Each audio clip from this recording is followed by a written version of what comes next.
Hello everyone, आप सभी का स्वागत है कोगेट से साइट यूट्यूब चैनल में। और आज मैं आपको कुछ टर्म्स बताऊंगा ग्राफ थ्योरी में, जो आपको मतलब इम्पॉर्टेंट है। आप कभी कभार आपको पूछ लेते हैं, गेट में आ जाता है, तो आपको मालूम होना चाहिए। इसलिए मैं आपको आज इस वीडियो में वो वाली टर्म्स बता दूंगा। सो बिना टाइम वेस्ट करे शुरू करते हैं। तो देखो, सबसे पहले टर्म जो इंपॉर्टेंट टर्म है वो है हमारी मैचिंग ऑफ अ ग्राफ। ठीक है, टोटल हमारी टर्म्स की थी। एक है मैचिंग ग्राफ की क्या होती है, एज कवर क्या होता है, वर्टेक्स कवर क्या होता है ना, इंडिपेंडेंट सेट क्या होता है। ये चारों टर्म्स को मैं आपको इस वीडियो में आज बताऊंगा। ठीक है, तो देखते हैं मैचिंग क्या होता है। तो matching of a graph simple क्या होता है, सिंपल वर्ड्स में आपके ग्राफ की ऐसा सेट होता है ये, जिसके अंदर आपके जितने भी एजेस हैं वो सब आती हैं, और वो जितनी भी एजेस आती हैं वो सारी नॉन नॉन एडजेसेंट होती है। जैसे कि मैं अगर इस डायग्राम की बात करूं, तो देखो यहाँ E1 और E3 जो है वो नॉन एडजेसेंट है, और E1 और E2 जो है वो एडजेसेंट है। तो हमारा जो मैचिंग का आएगा ग्राफ का, वो क्या क्या आएंगे, दो सेट आएंगे जिसमें नॉन एडजेसेंट वाली सारी आएंगी। तो पहला सेट क्या आएगा, एक होगा E1, E3, और दूसरा होगा E2, E4। तो ये कहलाता है आपका मैचिंग ऑफ अ ग्राफ। ठीक है, अब मैक्सिमल और मिनिमल मैचिंग क्या होती है। तो मैक्सिमल मैचिंग मतलब आपके अंदर आप ऐसा सेट निकालो नॉन एडजेसेंट एजेस का, जिसमें आपकी सारी एजेस आ रही हो, तो वो कहलाता है मैक्सिमल। और मिनिमल मतलब जो मिनिमम आपके सेट में आपको रखना पड़ेगा एजेस को, तो वो मिनिमल कहलाता है। सेम आपके लिए मिनिमल एज कवर और मैक्सिमल एज कवर होता है। ये मैंने आपको बताया है कैसे करना है। जैसे मैंने यहाँ एक क्वेश्चन भी दिया है इसका कि मैक्सिमल मैचिंग क्या है, सारी पॉसिबल मैक्सिमल मैचिंग बताओ। तो मैक्सिमल मैचिंग क्या होगी यहाँ पे, अगर हम देखें तो देखो, एक मैचिंग निकल रही है हमारी E1 जो एडजेसेंट है। E1 अगर लिया है मैंने, तो ये दोनों ले नहीं सकता, तो मैं क्या ले सकता हूँ फिर, E7। E1 के बाद में E7 ले लिया। अगर E1 और E7 है तो मैं अब ये दोनों नहीं ले सकता, क्योंकि E7 के एडजेसेंट हो जाएगा। फिर मैंने ये ले लिया, तो ये इसका एक सेट आ गया मेरा, E1, E7 और E4। ये एक मैक्सिमल मैचिंग है पहली। अब नेक्स्ट मैक्सिमल मैचिंग निकालते हैं। नेक्स्ट क्या होगी, E1। ठीक है, अब मैंने E7 को ले लेता हूँ, मैं E3 ले लेता हूँ। अब अगर E3 लिया मैंने, तो यहाँ पर मैं ये नहीं ले सकता और ये भी नहीं ले सकता, तो E5 ले सकता हूँ। तो मेरा एक दूसरी मैक्सिमल मैचिंग ये हो गई। सिमिलरली मैं E2 को एक बार लूंगा, कंसिडर करूंगा E6 के साथ, उसको मैं E4 के साथ एक बना दूंगा कॉम्बो। ठीक है, जैसे मैंने इसको मैं आपको मार्क करके बता देता हूँ। तो ये आपको इस तरह से मैक्सिमल मैचिंग निकालना है। और मिनिमल मैचिंग क्या होगी, तो मिनिमम आपका जो बनेगा सेट, वो दो का बनेगा। दो कौन सा, जैसे मैंने मान लो E2 ले लिया और E5 ले लिया, तो अगर आपने इन दोनों को ले लिया ना, तो आप इसके अलावा कोई एज रख ही नहीं सकते, नहीं तो वो फिर मैचिंग कहलाएगा ही नहीं। तो मिनिमल में आपका कार्डिनलिटी क्या आ गई, मिनिमल की 2, और मैंने E2 और E5 रखा है, या सिमिलरली E3 और E6 हो गया। और मैक्सिमम आपकी मैक्सिमल वाली ये तीन आएंगी, जिसमें आपकी कार्डिनलिटी होगी मैक्सिमल 3। तो ये है आपका मैचिंग। परफेक्ट मैचिंग क्या होता है, देखो, परफेक्ट मैचिंग मैचिंग का ही एक सब पार्ट समझ लो आप, जिसके अंदर थोड़े रेस्ट्रिक्शंस बढ़ जाते हैं। वो रेस्ट्रिक्शन क्या है कि आप रेस्ट्रिक्शन सिर्फ एक ही है कि आपकी जो वर्टाइसेस है आप ग्राफ की, वो सारी कवर होना चाहिए, वो कहलाती है परफेक्ट मैचिंग, सिंपल वर्ड्स में।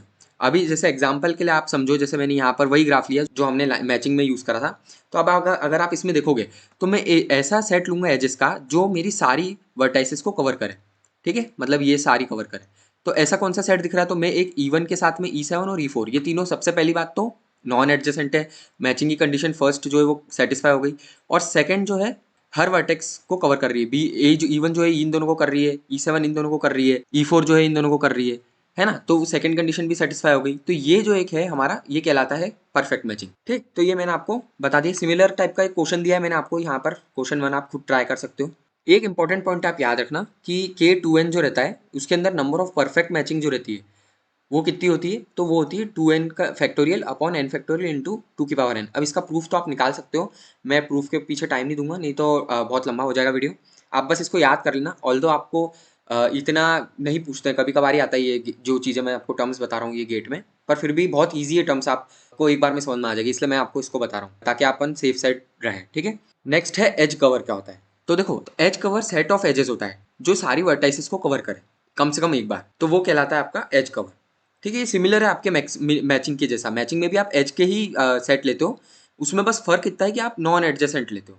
इसमें आपको कंडीशन नहीं है कि आपको नॉन एडजेसेंट ही लेना है, इसमें आप एडजेसेंट भी ले सकते हो, डिपेंडिंग ऑन कि आपको सारी वर्टाइसेस कवर हो रही कि नहीं। इसमें एक जो मेन कंस्टेंट है, या जिसे हम बोले मेन कंडीशन है, जिससे 100% फॉलो होना है, वो क्या है कि सारी वर्टाइसेस ग्राफ की कम से कम एक बार तो कवर हो जाए। ठीक है, लेकिन ज़रूरी नहीं है कि वो आपको नॉन एडजेसेंट की हेल्प से ही उसको कवर करना है।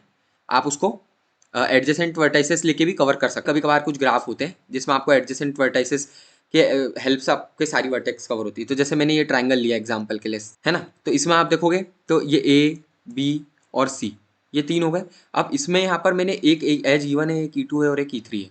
आप यहाँ देखोगे अगर मैंने E1, E3 का सेट लिया तो वो ABC तीनों कवर कर रही है, और या फिर E1, E2 लिया तो वो भी कर रही है, या E2, E3 लिया तो वो भी कर रही है। तो ये जो है आपका एक एग्जाम्पल, ये आपका एज कवर का एक एग्जाम्पल में आपका एजेस एडजेसेंट है, लेकिन वो सारी एजेस जो है मिलके आपके वर्टेक्स को कवर कर रही है। ठीक, अब वही इसमें भी मिनिमल और मैक्सिमल होता है। मिनिमल और मैक्सिमल सेम है जैसे मैचिंग के लिए रहता है। ये आपका होता है एज कवर। अब जैसे यहाँ पर मुझे क्वेश्चन है कि एज कवर इसका मिनिमल एज कवर निकालना है हमें, तो मिनिमल एज कवर तो एक हमें दिख ही रहा है, ये वाला E1, E4, E7। अगर हम इन तीनों को लेंगे तो ये गारंटी है कि आपकी सारी वर्टेक्स जो है वो कवर हो रही है। तो ये आपका है मिनिमल एज कवर, और ये परफेक्ट मैचिंग भी है। एंड ये फॉर्मूला समझ लो आप, याद कर लेना इसको कभी अगर आपको क्वेश्चन आ गए तो, कि लार्जेस्ट जो मैक्सिमल मैचिंग रहती है और स्मॉलेस्ट मिनिमल एज कवर का जो कार्डिनलिटी रहती है ना, इसके अंदर भी कोई ये भी एक सेट है, ये भी एक सेट है, इन दोनों का, ये दोनों सेट है, तो अब इन दोनों का जो सम रहेगा वो आपकी number of vertices of the graph रहेगी। सो ये आपको मैंने बता दिया। अब ये नेक्स्ट है वर्टेक्स कवर क्या होता है।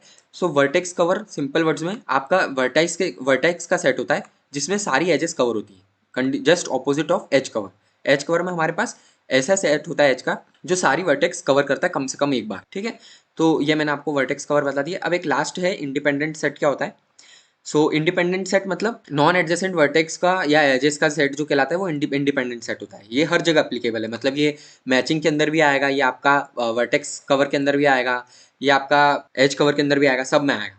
ठीक है, तो ये होता है इंडिपेंडेंट सेट। ऑल्दो आपको इन सबको याद करने की जरूरत नहीं, आप बहुत सिंपल लैंग्वेज में मैंने आपको बताया तो आपको समझ में आ गया होगा।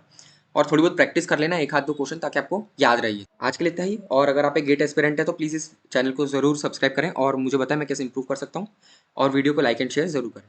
Thank you.